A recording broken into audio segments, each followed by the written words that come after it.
Hello there. I'm Michelle, And I'm Kyle. And and we're we're semi-homesteaders. Well, we have had a great week this week. We were able to pick up some really cool stuff at a farmer's market. We're going to share the things that we found with you, along with a favorite dessert recipe that has been in the family for years, and also a grilling story that ended up with singed eyebrows. You don't want to miss that.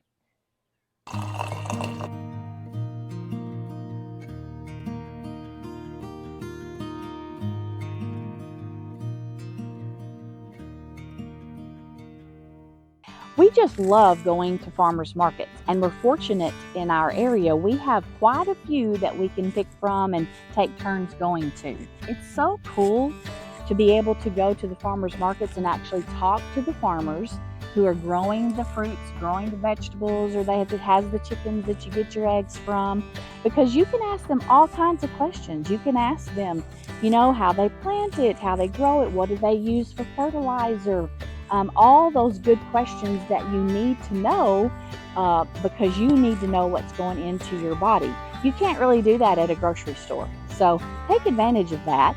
And I encourage you, go find out the schedule at your local farmers markets. Go and support your local farmers. They need it. And also, if you're not checking out the farmers markets, you are missing out, because sometimes, just like this trip, you can find something that you've never seen before, you've never tried before, and it's just always a surprise when you go. I am so excited to be at the Nashville Farmers Market, but I'm even more excited to be able to share it with you.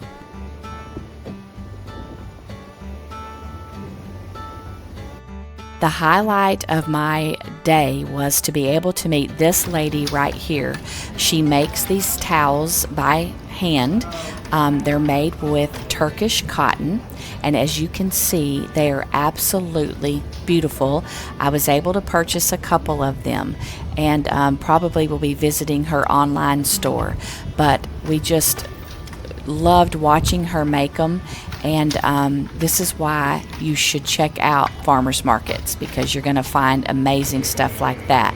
Not every farmers market is going to have this selection. This is a large one, but at any size farmers market, they're always good to check out, because you never know what you might find there. This store was just made in Tennessee items.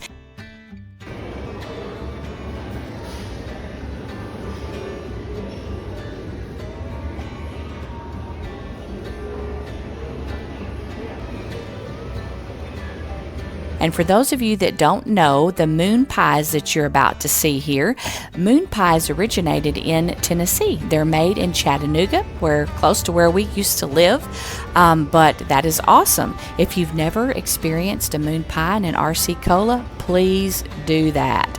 You definitely want to try that combination together. Great selection of produce here, some beautiful, beautiful items.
All right, it's grilling time.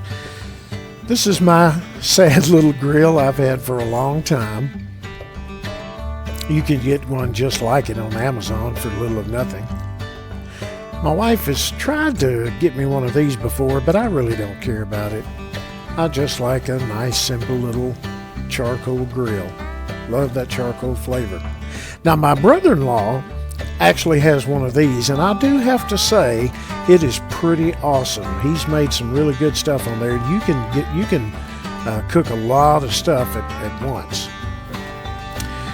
Again, you can tell I've had this little grill a long time. I've also had my charcoal chimney a long time. It's pretty rusty, but it still works just fine. You just fill it up with charcoal. And this way you don't have to use charcoal lighter fluid. You don't have to use any kind of lighter fluid, any kind of chemicals. You just put some paper underneath the bottom, light it up, and it'll start the charcoal that way. It starts to smoke a little. It starts to smoke a lot. And after a while, you'll start to see those coals get red down in there. And then they'll start to turn white, and that's what you want to see. I let them get fairly white toward the top, and then it's time to dump it in the grill and start cooking.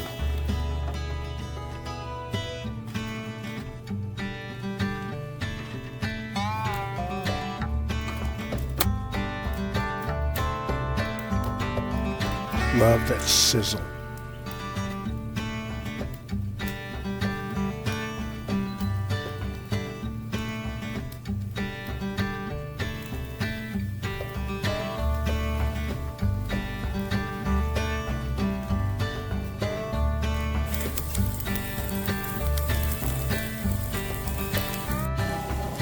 Missy's made us a baked potato with some butter and sour cream, salt and pepper, and then some of that squash that she got at the farmer's market. Look at that. All right, so the story about the eyebrows. It actually wasn't me. Several years ago, we went to church with this couple. We were good friends with them.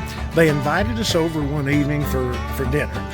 And when we got there, Missy went on in the house with the wife of the couple, and I went to the backyard. He was back there getting the grill ready to cook. And just as I rounded the corner of the house, I saw it. I don't know what he put on that charcoal, if it was a whole bottle of charcoal lighter fluid, or if it was a gallon of gasoline, but just as I rounded the corner of the house, I saw it. It looked like this. And thank goodness he wasn't hurt, but he did look pretty funny there for a few days without eyebrows. Today, I'm going to be sharing with you a very special recipe. This recipe has been in our family for years. My grandmother used it, my mom used it, and I'm still using it. You can see here I am using peaches today, but now this recipe, you can use any fruit with it. The recipe doesn't change. You just can change your fruit. Sometimes you have to adjust the sugar a little bit depending on how sweet or sour your fruit is, but it's a really easy recipe, a great one to have in your recipe box. And I got these peaches at the farmer's market, so they are so fresh and delicious.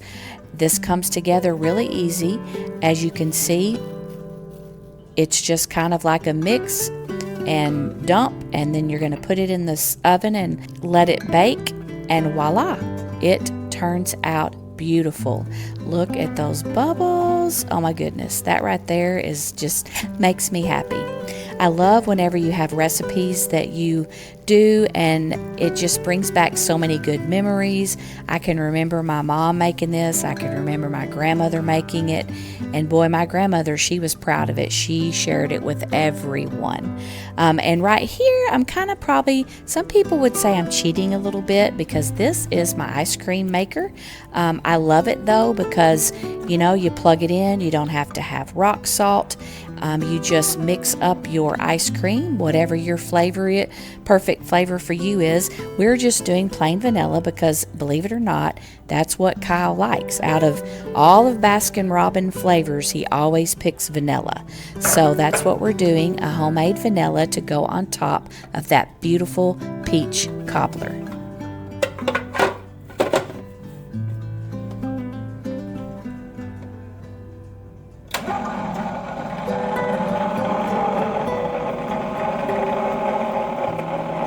It usually takes about 30 to 45 minutes for it to set up, and then you have to put it in the freezer for several hours to let it get a really good consistency.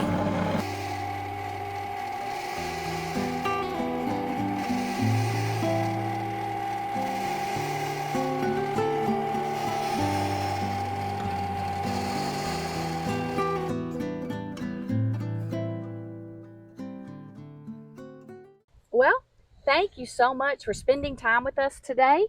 And we would love it if you would put in the comments, what is your favorite item to pick up at the farmer's market when you go?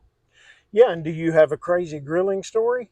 Extra points if it involves missing eyebrows. Join us next time, and thank you for watching. Hey, like, subscribe, comment, and share. That's all we ask, which that's a lot. That's a lot. But we appreciate you. Yes. And as always, Lord bless you.